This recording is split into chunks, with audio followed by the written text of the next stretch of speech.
Shalom, shalom. I'm going to start off, of course, give all honor, glory, infinite praise and worship to YAHWAH, BAHASHAM, YAHWASHI, BAHASHAM, Rawchaa, HAQADASH. That honors to our apostles and our elders, a great millstone who will teach you in sound doctrine. Strong shalom to the hopeful elect and the rest of the large multitude, men, women, and children, that the Lord will have mercy in these last days. Brother HAQADASH Rawchaa coming back with another lesson. The spirit and power of Yahweh, BAHASHAM, YAHWASHI, Lord willing, is edifying. All right, as you can see by the title. So let me check this out real quick.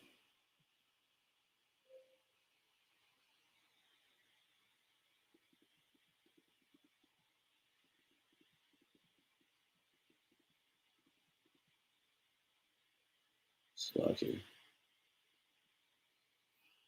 but yeah, like you could tell by the lesson or the title, I should say, Salaki. David from Goliath, one risen, one fallen. So I was meditating on this, on the story of David and Goliath, all right, in the book of 1 Samuel, chapter 17. And when you start to meditate on these things, when you really think about it, it's symbolic for Jacob and Esau, okay? Everything the Lord allowed to manifest itself in the past, all was the water.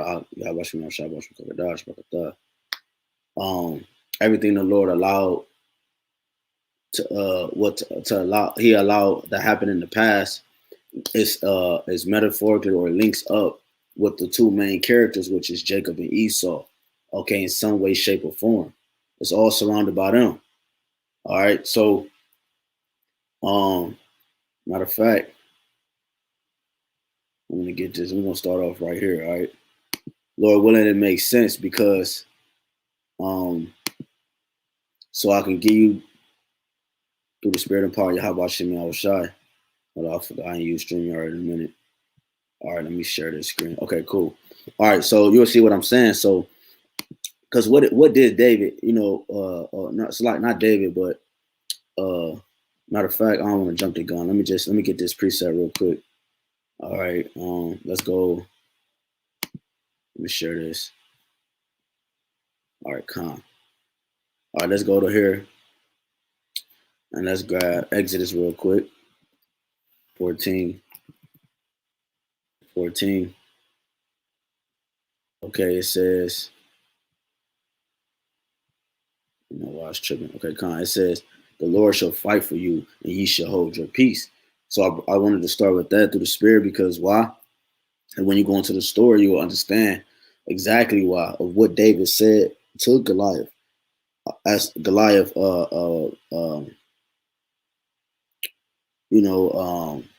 mimicked him, or not mimicked him, mocked him, right? Real quick, let me get this preset. Jeremiah 51. Let's go right to the point. It says, thou art my battle axe and weapons of war, for with thee will I break in pieces the nations, and with thee will I destroy kingdoms. So the Lord is going to use it just like he did David to bring, like he's using this now to bring down this stronghold. Okay, we're going to go into this word Goliath, because Goliath, in the root word of Goliath, going to revealing oneself. Okay, when you think about Goliath, he was he was a giant. Okay, and when you look at a giant is the tallest thing in his environment. Okay, a tree is a giant. Okay, amongst us. Okay, a tree is a giant. A mountain is a giant. Okay, so when you think of Goliath, you see him as a mountain, as a tree. Okay, a tall tree, a Lebanon tree.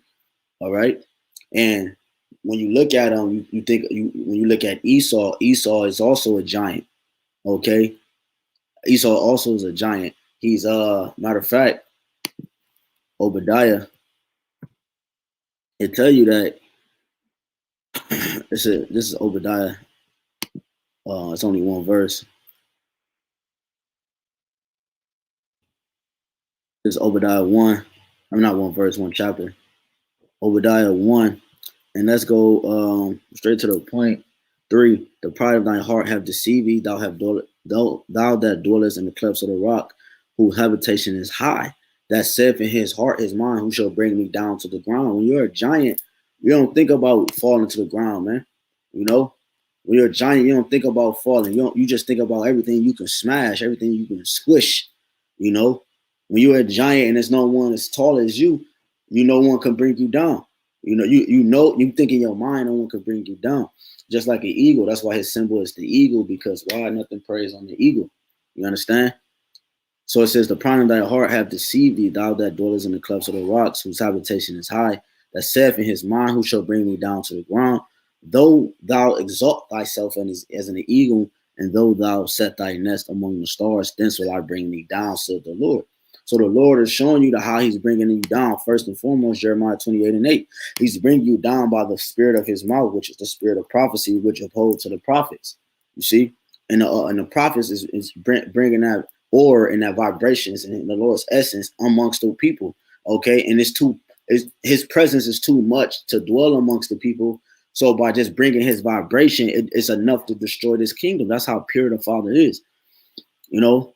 It says, thou art, Jeremiah 51:20, thou art my battle axe and weapons of war, for with thee will I break in pieces the nations, and with thee will I destroy kingdoms. So Goliath is a representation of this man's kingdom, this man's the system, his system that he has in place, that the whole world marvels at, that the whole world wonders at, and that the whole world participates in. Okay, because all the nations are drunk of his fornication, his philosophies, and his doctrines. You see? So it says, and with thee will I break in pieces the horse and his rider, and with thee will I break in pieces the chariot and his rider. With thee will I break in pieces man and woman, and with thee will I break in pieces old and young, and with thee will I break in pieces the young man and the maid. It says, I will also break in pieces with thee the shepherd and his flock, and with thee will I break in pieces the husband and his yoke of oxen, and with thee will I break in pieces captains and rulers. So David represents Israel, and Goliath represents who? Esau, a captain, a ruler, a king. And the Lord is allowing us to be risen up, okay? Because you can't have two people risen at the same time. Okay, you can only have one champion. If y'all into boxing, I'm into boxing and martial arts. When you watch matches, us and all the brothers, we just watched the Canelo fight. He tore dude apart. Well, it can only be one champion, man. It can only be one champion. So as we're being built up and trained up, okay, when one sleeps, the others continue to train. Okay, which makes him great. He do the things when the other person is not willing to do or wanting to do. That person does those things, which makes him a greater fighter or whatever. So the Lord is doing that for Israel, or many the elect. He's raising elect up with things that Esau's now never willing to go forth the extra mile to do, or 2/3 of our own people. So at the end of the day, it can only be one champion, and it's going to be Israel. So as Israel rise, Esau gets weaker. It says, with thee will I break in pieces, man and woman, with thee will I break in pieces. I read that. Let me jump down. It says in 24, and I will render unto Babylon to all the inhabitants of Chaldea. So we're dealing with Babylon, okay, or the modern day Egyptians, okay. It says of Chaldea, all their evil that they have done in Zion in your sight, said the Lord, behold, I am against thee. So the Lord said, I am against thee, O destroying mountain. So like again, Goliath, I'm about to bring this word of Goliath right now in the book of Samuel, 1 Samuel, because like this, when you think of, like I said, when you think about a mountain, you can see a mountain, okay? You can see a mountain. From a distance, you can see a mountain, okay? The bigger something is, the more revealing it is. The smaller something is, the less revealing it is. Which is why the Lord made us at a small state, okay? He brought us low and put Esau high so that he can be revealed into the world. And he made Israel low so that, why? The secret things that's being done to the lowly is going to be displayed amongst the people openly. Okay, and when that happens, the things that was exposed from the one that was higher, Okay, the things that were made low and brought high will be able to overpower the thing that was already displayed and at a high status. It's like if you have a clothing line, you know, you got certain styles and designs that can rock for a minute until another person come with a design that's going to overpower your design until eventually it puts you out of business.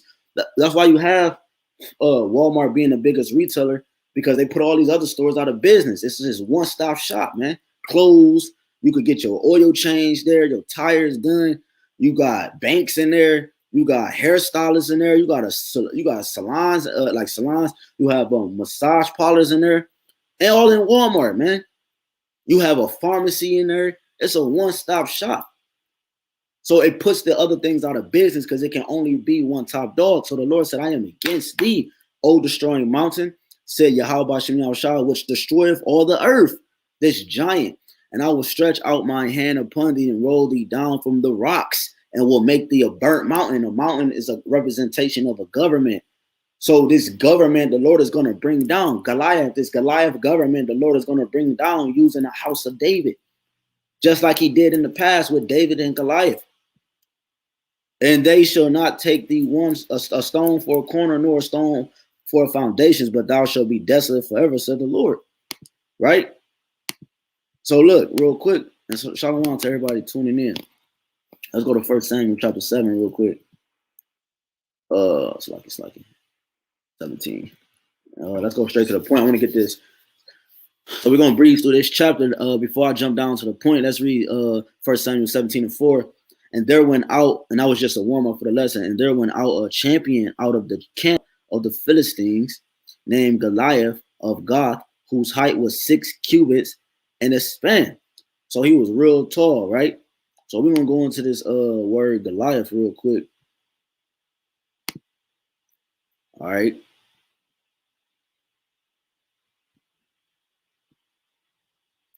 All right, so this is the word Goliath. We're going to get the root word of Goliath.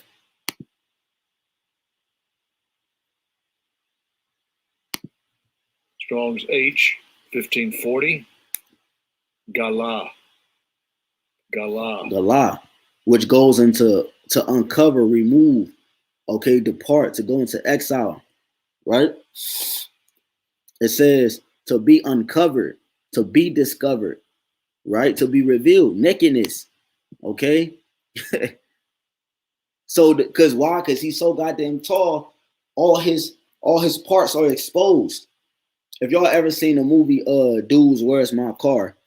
At the end of the movie, the alien chick, right? They liked her because, you know, she was a decent looking chick, right? And they blew her up and made her like this big ass giant, and she was just smashing shit.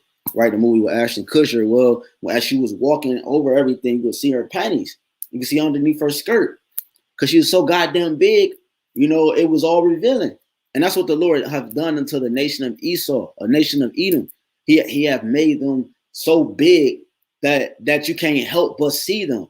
Like even when Jake is not aware or woken, so-called woke in the world, they still can see this man because he's so goddamn big. His system is so huge that you can't go anywhere without being a part of it or participating in it or being around something in it or just, you know what I'm saying? That's why the Lord said we had to depart mentally in order to be saved out of this shit, because it's so vexing and so overwhelming that it would overtake you, man.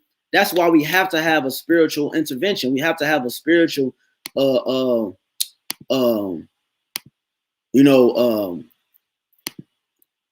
saving from the Lord, man. It says, because this place is that filthy, man. Okay, so let's go back. Let's go to 31. It's lucky. Exodus. All right, so this is 1 Samuel chapter 17, verse 31. It says David kills Goliath. And when the words were heard which David spake, they rehearsed them before Saul. And he sent for them. And David said to Saul, let no man's heart fail because of him. Thy servant will go and fight with this Philistine. And Saul said to David, thou art not able to go against this Philistine to fight with him. For thou art but a youth, and he a man of war from his youth. Right? We know Esau's blessing, man. We know he was blessed with the sword, but the Lord said we're going to break you with the, in pieces with a rod of iron, showing you that your blessing that you've been blessed with cannot overpower the heavenly weaponry, man. And that's what Jake will be equipped with to break you down, man, to break these nations down when the Lord give the okay. So that you see Saul, he carnal, talking about, you can't go up against this, man. He's a champion, a champion. It says 33, and Saul said it to David, thou art not able to go against the Philistine to fight with him, for thou art but the youth. You see, they look at us like, yeah, who's these guys, you know? They're youthful, these young men, right? And David said unto Saul, thy servant kept his father's sheep, and there came a lion and a bear and took a lamb out of the flock. And I went out after him and smote him and delivered it out of his mouth. And when he arose against me, I caught him by his beard. Fuck it. And smote him and slew him. The servant slew both the lion and the bear. And his uncircumcised Philistine, and this uncircumcised Philistine shall be as one of them, seeing he have defied the armies of the living power, because the armies of the living power is spiritual energy that can't be destroyed. The armies of Esau, his angels and his army, is carnal, which is why they always have to fine tune them when on your vehicle. If you don't get a tune up after so many years, your car be running raggedy, man. So, because why? Esau's machines always have to get tune-ups. His chariots always have to get tune-ups. His system, his kingdom, his science always have to get tuned up. Okay? The Lord's is perfect. Rawchaa technology and his power is perfect.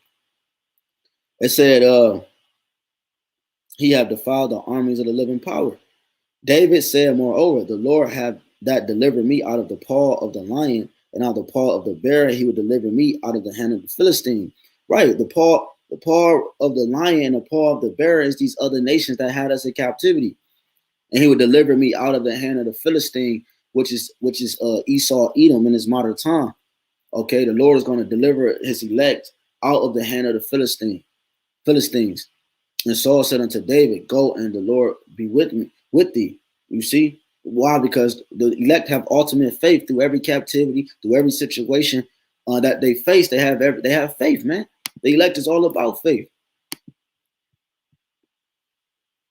It says, and Saul armed David with his armor, and he put a helmet of brass upon his head, and also he armed him with the coat of mail. And David girded his sword upon his armor, and he essayed to go, for he had not proved it. And David said unto Saul, I cannot go with these, for I have not proved them. And David put them off him. Yeah, so because he don't know if it's going to, because when you put armor on, right, that's the thing. So this is why the Lord said, he that killeth with the sword must be killed with the sword, roughly paraphrasing. Because why? Like, just like if I buy by the gun, obliged by the gun, right, like Sakari, okay, they have they tool on them at all times, as they say. Well, I put that energy into that, so therefore my mind, in a way, I shape my protection, me being protected all around this, or I wouldn't carry it all the time. Okay, so just like you got different brothers in the camps that deal with like martial arts, like myself, and you know, deal with like swords and different stuff. Do I have a sword on my hip every time? Am I connected with this weapon? You know, because you did have them doing that in the ancient world. But it's a difference, like, you know what I'm saying? Because the mindset, you got to have the spirit on you to be able to not be consumed by your weapon. So, look here.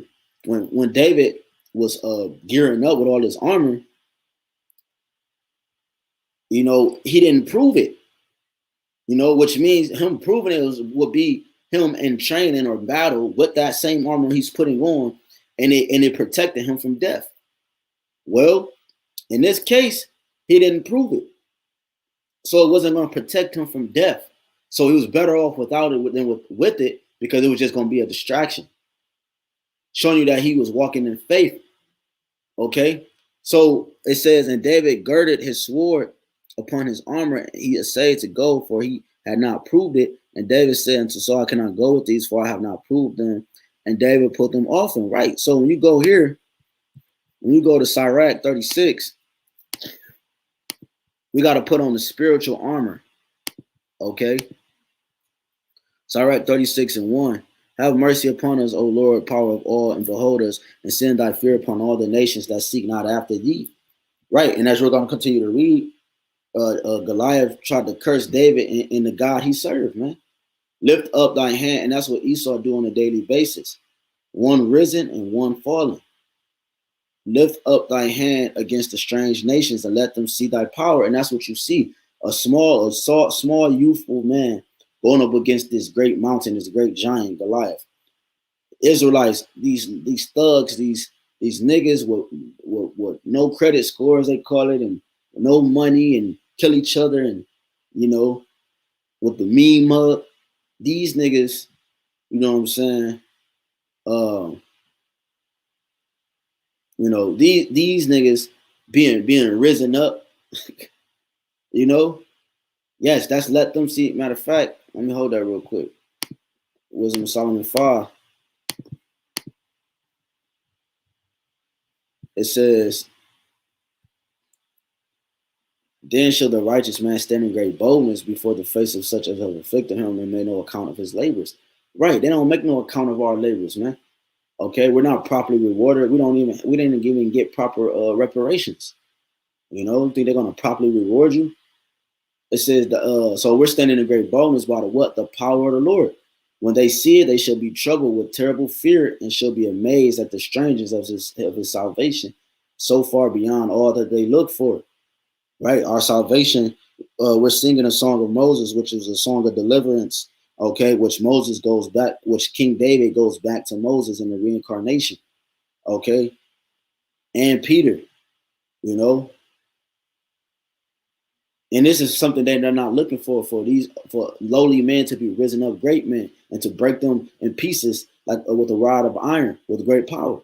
That's the last thing on their mind, man. And they repentant and groaning for anguish of spirit shall say within themselves, this was he who we had sometimes in derision and a proverb of reproach. Right, because when you go to Wisdom of Solomon 2, it says, let us prove if he's a son of God, man, roughly paraphrasing. Right? So it says, we fools account of his life madness and his end to be without honor. How is he numbered among the children of the Most High, and his lot is among the saints? You see, therefore have we erred from the way of truth, and the light of righteousness have not shined unto us, and the sun of righteousness rose not upon us. Right. So it said one more verse, we have wearied ourselves on the way of wickedness and destruction. Yeah, we have gone through deserts where there lay no way, but as for the way of the Lord, we have not known it. What have pride profited us, or what good have riches with our wanting brought us? You see? So, hey, man, because why he's the proud man. Okay, he's the proud man, and he haven't known the Father, man. He doesn't know the Father, right? And real quick, let me jump back to this. Sirach 36. It says,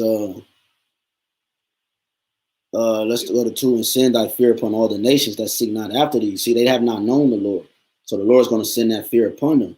Lift up thy hand against the strange nations and let them see thy power. That's us being risen up, us being David and slew Goliath, this mountain, this government, as with our words, okay, and our prayers and our fastings and our charity and our alms and our fellowship with the brothers, everything the Father told us to do to receive salvation. As thou wilt sanctify in us before them, so be thou magnified among them before us, and let them know thee as we have known thee, that there is no power but only thou, O power. Show new signs and make other strange wonders. Glorify thy hand and thy right arm, that they may sanctify, that they may set forth thy wondrous works. Raise up indignation and pour out wrath. Take away the adversary and destroy the enemy. And these are the prayers that we throw up. Make the time short, right? Shorten the days. Remember the covenant and let them declare thy wonderful works. Let him that escapeth be consumed by rage of fire, and let them perish that oppress the people. Smite and sunder the heads of the rulers of the heathen, that say there is none other but we. You see? And that's what the Lord is doing. He's smiting the heads of the wicked. Okay? He's smiting the heads of the rulers of the heathen that say there is none but we. Like we read in Obadiah, and also you can link with Isaiah 47, Revelations 18. Gather all the tribes of Jacob together and inherit thou them as from the beginning. Okay? It says, O Lord, have mercy upon the people that is called by thy name, and upon Israel, whom thou hast named for the firstborn. All right, so yeah, man. So the Lord is going to recompense upon their head. And you go back to Wisdom of Solomon. Well, I already read Solomon 5. Let's go real quick. Let's go to Editions of Esther, and then we're going to jump back to 1 Samuel 10. Since we read Wisdom of Solomon 5, it says, a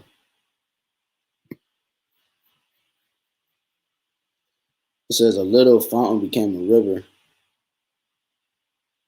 and there was light, and the sun and much water. The ruler is Esther, who jump down real quick to 8. And the nations, no, 7. And the two dragons are I and Amma, and the nations were those that were assembled to destroy the name of the Jews. And my nation is this Israel, which cried to the Most High and was saved. So we're prophesying against the wind and prophesying against great kingdoms, or against Goliath, this Goliath system. Okay, and we do this because we know we're going to be saved, no matter what's brought upon us in terms of retaliation.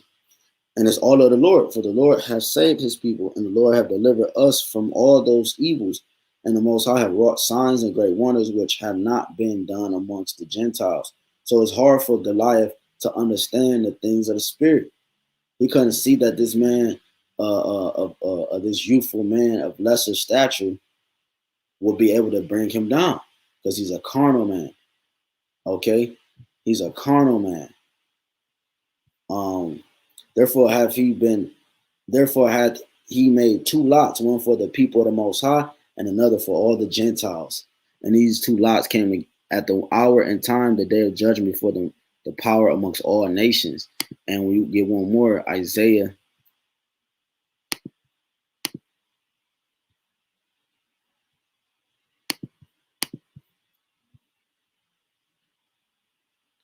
31:3. Now the Egyptians are men and not power, and their horse is flesh and not spirit. You see? So the Lord separating the two. He's a carnal man, and the Father is spiritual. Okay, so what David was saying was that he's saying that seeing he had defiled the armies of the living power, David said, moreover, the Lord that delivered me out of the paw of the lion and out of the paw of the bear, he would deliver me out of the hand of the Philistine. Okay. It's like you're making sure you can see this still. Out of the hand of the Philistine, and Saul said unto David, go, and the Lord be with thee. Saul armed David with his armor. He put an helmet of brass upon his head. Also, and he armed him with a coat of mail. It says, and David girded his sword upon his armor, and it said to go, for ye have not proved it.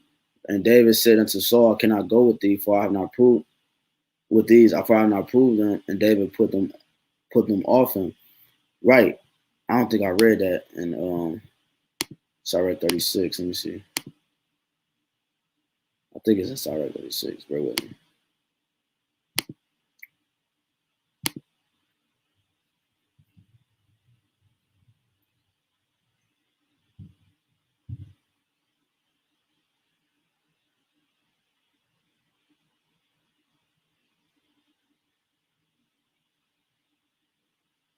This is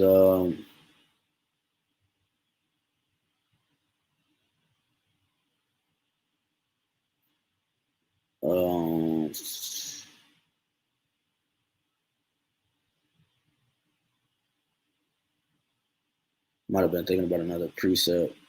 Yeah, but let me go back. It says 1 Samuel 17 and 40. It says, and he took his staff in his hand and chose him 5 smooth stones out of the brook, okay, out of the little stream of water, and put them in a shepherd's bag which he had. even in the script. And his sling was in his hand, and he drew near to the Philistine. And the Philistine came on and drew near unto David, and the man that bare the shield went before him. And when the Philistine looked about, he saw David, and he disdained him, for he was but a youth and ruddy and of fair countenance. So this is talking about this ruddy right here is not talking about his skin color. This is talking about him being youthful. Okay, that's why it says when the Philistine looked about, he saw David, he disdained him, right? He went like, man, look at this, nah, man, like this thing, you know what I'm saying? He went like, man, y'all gotta be kidding me, right? He tried to play him small, if you will. It says, and the Philistine said unto David, am I a dog that thou comest to me with staves? And the Philistine cursed David by his gods. It says, and the Philistine said to David, right, by his gods that he served. And the Philistine said it to David, and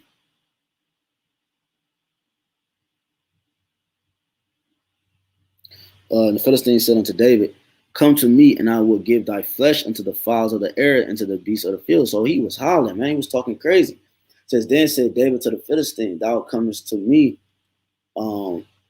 with a sword and with a spear and with a shield, right? Because Esau is a man of war. Okay, this Goliath that we face today is a man of war. Okay, and he has his spear, he has his sword, his military, he has his police force. Okay, he has his government. But I come to thee in the name of the Lord of hosts. So he has his carnal way of protection. But we come to this Goliath, this system. Okay, Esau, Edom, with what? The name of the Lord. And when you go into Lord of hosts, Lord, it says Yahweh Zabaoth, okay? Yahweh Sabaoth or Tazabawath, okay? The power of the, which means Lord of armies, or the power of armies, the power of the armies of Israel, who thou hast defied. It says defied. It says, right, because Esau, he's been blessed with this, and he think that that's why the scriptures tell you in 2 Ezra 13, he was scared, but he still durst fought. He still fought the Lord, or is going to fight the Lord. Because why? Because why? He defied the army of the Lord. He made it seem like in his mind, he's convinced himself to think that his military might and his power, and because the Lord has given him heavenly technology, which are the nuclear warheads, that he's greater and he can overpower the armies of the heavens, or the army of the Lord. Micah, Allah, and the archangels, and the Israelites that's on the same playing field as him, that's going to be risen up with great power, man. Lord willing, we amongst those men. It says, this day will the Lord deliver thee into my hand, and I will smite thee. That's why I read Isaiah 31, because the Egyptians' horse is flesh and not spirit. So their military might is flesh, carnal, and not truth and spirit. It says, this day will the Lord deliver thee up, which is why David was able to slew the Goliath in the past, as we're going to be able to slide to kill off this Goliath that we're facing with today, which is Esau, Edom, and the beast, Edom and NATO and the EU, and this holds in this man's agenda, along with his mark and along with his everything, man. It says, this day will the Lord deliver thee into my hand, and I will smite thee and take thine head from thee. And, right? And it was a symbolic for David cutting off the head of this giant, because as I read in Sirach 36, the Lord said he would come with pain. I'm still in there. Might as well get it again. Shalom to everybody that's tuned in. It says, this is Sirach 36. Let me jump down to the point. It says, smite and sunder the heads of the rulers of the heathen that say there is none other but we. So that's what the Lord has done with the Goliath, symbolic for this Goliath that we face today. It says, and I will smite thee and take thine head from thee.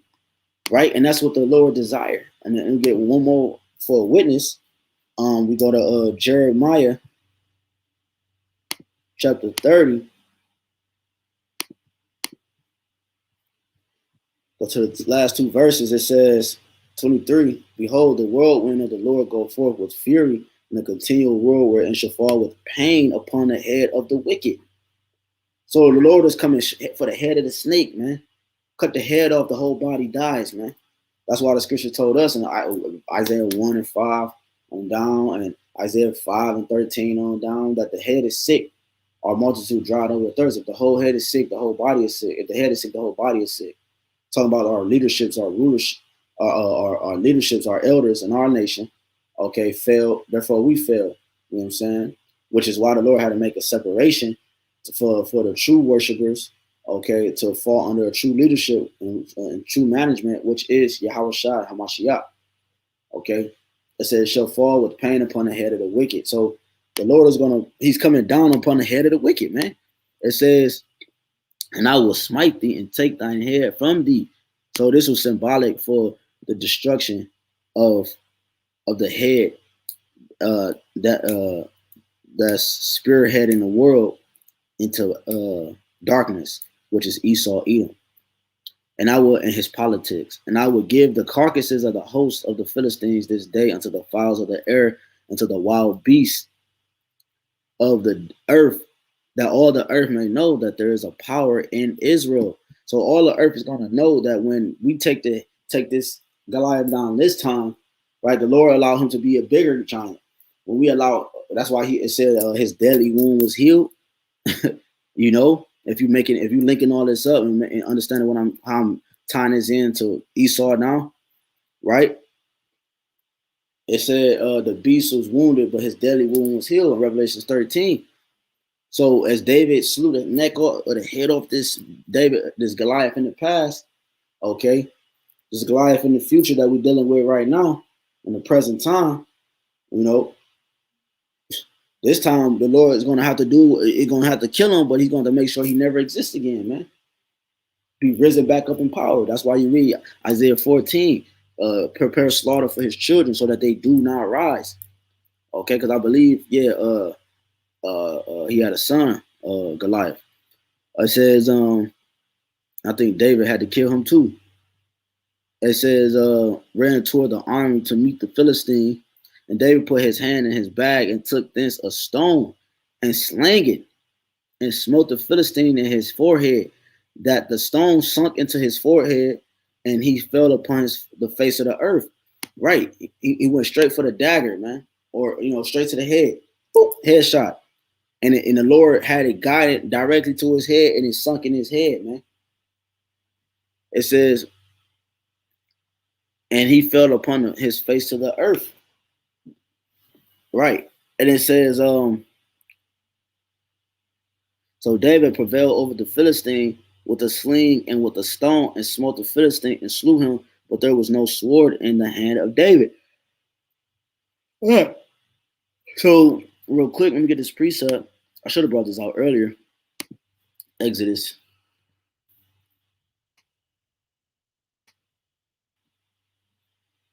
17 and 8.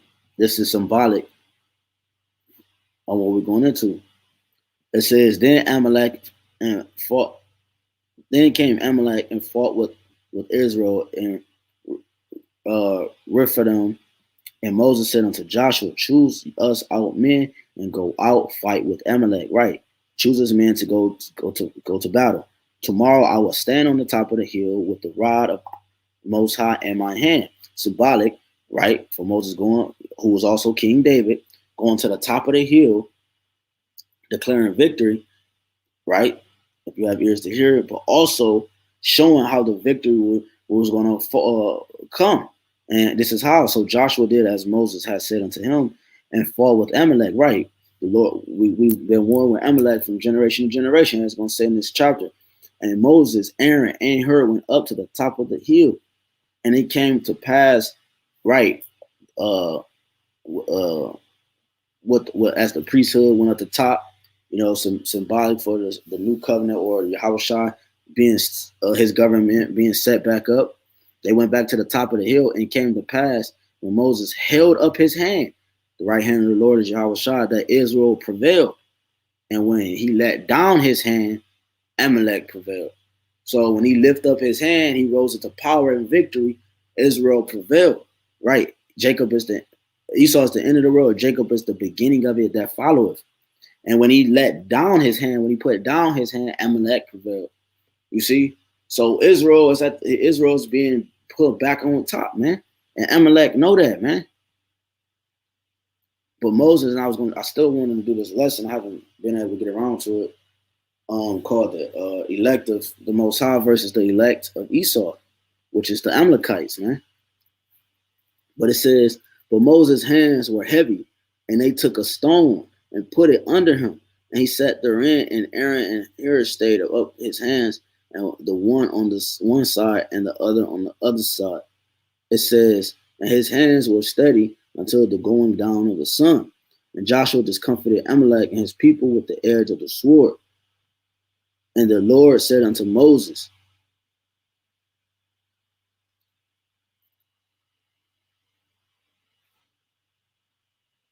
and the Lord said unto Moses, write this for a memorial in a book and rehearse it in the ears of Joshua. For I will utterly put out the remembrance of Amalek from under the sun.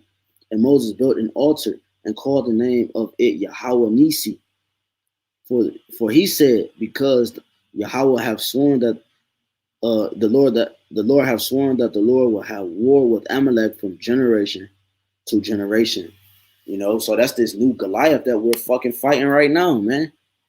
You see, so he's going to come with pain upon the head of the wicked, and he threw a slingshot at his forehead and sunk into his head, and he fell upon the earth. It says, so David prevailed over the Philistine with a sling and with a stone, and smote the Philistine and slew him, but there was no sword in his hand up in the hand of David. Therefore David ran and stood upon the Philistine, right? And took his sword and drew it out of the sheath thereof and slew him and cut off his head therewith. And when the Philistines saw their champion was dead, they fled. And the man of Israel and of Judah arose and shouted and pursued. Right, they arose. Right, one risen, one fallen. That's the title, David and Goliath. Right, one risen, one fallen. So when the men of Israel and Judah, right, all 12 tribes arose, right, and shouted and cried out and pursued the Philistines until thou came to the valley, until thou come to the valley, and that's the spiritual too.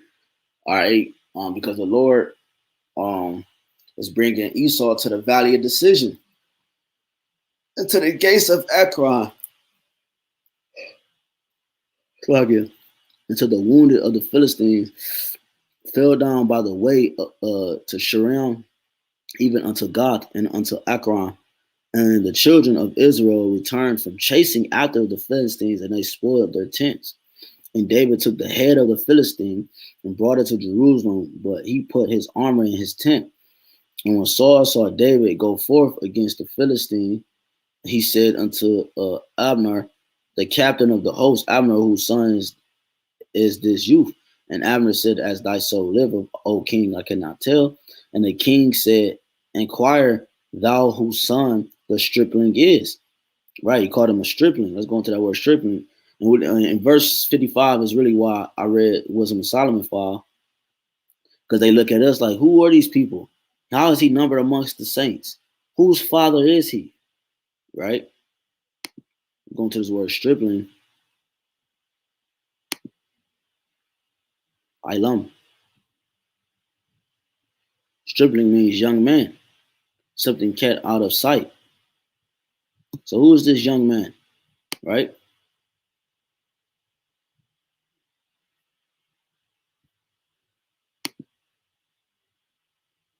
And as David returned from the slaughter of the Philistine, Abner took him and brought him before Saul with the head of the Philistine in his hand. And Saul said to him, whose son art thou, thou young man? And David answered, I am the son of thy servant, Jesse, the Bethlehemite. And before I close out, let's grab this real quick. Jeremiah 51:33. But thus said the Lord of armies, the power of Israel, the daughter of Babylon is like a threshing floor. It is time to thresh her, yet a little while, and the time of her harvest shall come. Right, the end of the world is here. Okay, and the harvest is ripe. The earth is ripe and is ready for plucking, and is ready for Yahawashi, pursuing Joel 3, Galatians 14, for him to thresh in that sickle and unroot the faulty roots, pursuant to Matthew 15 and 13, and for us to completely destroy the whole lineage of this Goliath that we dwell with today. Because he was wounded, but his deadly wound was healed. Okay? So we can close out with Sirach. Going back to Sirach, chapter 10.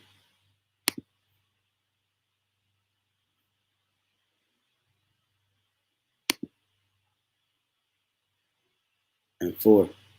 The power of the earth is in the hand of the Lord, and in due time he will set over it one that is profitable. And David was that profitable one. Israel is that profitable one. Yahawah, Yahawashi, or Yahawashi is that profitable one. Okay? So, David from Goliath, one risen, one fallen. Lord willing to edifying, and it made sense to the elect member of Yahweh Shem Yahawashi. Just know that the house of David is being risen up, and we're taking off the head of this Goliath that we face in this present time. Okay, and we're making him an example of what pride is and what not to be, and we're showing the glory of the Lord by doing it because we're walking on faith, okay, and not by sight. So Lord willing is edifying again. I want to give all honor and glory to the infinite praise and worship to HAQADASH, BAHASHAM, HAQADASH. That honor to our apostles and elders, a great millstone. Again, who rule well, teacher and sound doctrine, strong shalom to the hopeful elect, and the rest of large multitude men and children. That the Lord will have mercy on these last days.